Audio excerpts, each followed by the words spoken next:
Се обезбедува документација и се вршат проверки кои се однесуваат на реализацијата на проектот за водоснабдување во Гостивар. Ке се утврдуваат евентуални неправилности.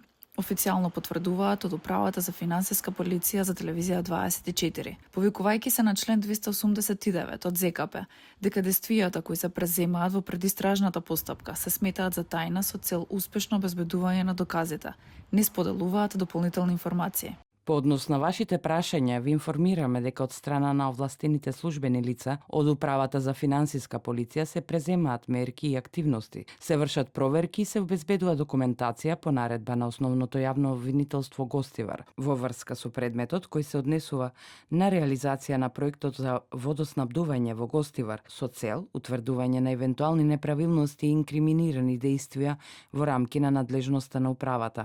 Здравствените власти потенцираат дека епидемиолошката состојба во Гостивар бележи подобрување. Били извршени 36 први прегледи. Во моментов само 4 се задржани на болничко лекување. Истовремено апелираат дека не се препорачува само иницијативно лекување или одложување на прегледите, а на веб страната на Министерството за здравство објавени се и препораки.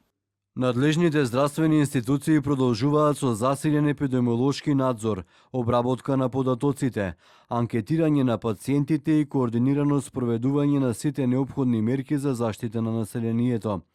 Намалување на бројот на прегледи е охрабрувачки показател, но состојбата и натаму внимателно се следи. Опозицијската СДСМ со став дека институциите задоцниле со реакција и според нив и понатаму нема одговори за загадувањето на водата.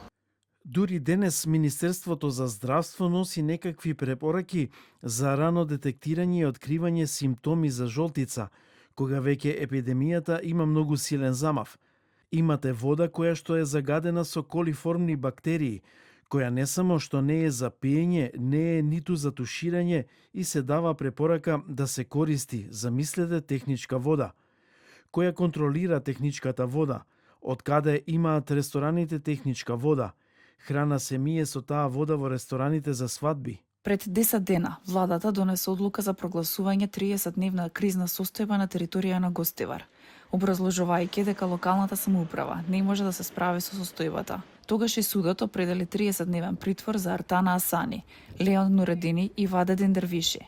Претходно на брифинг од Гостиварското обвинителство посочија дека доколку се утврдат докази кои кажуваат на дополнителни сомнежи, истрагата ќе се прошири.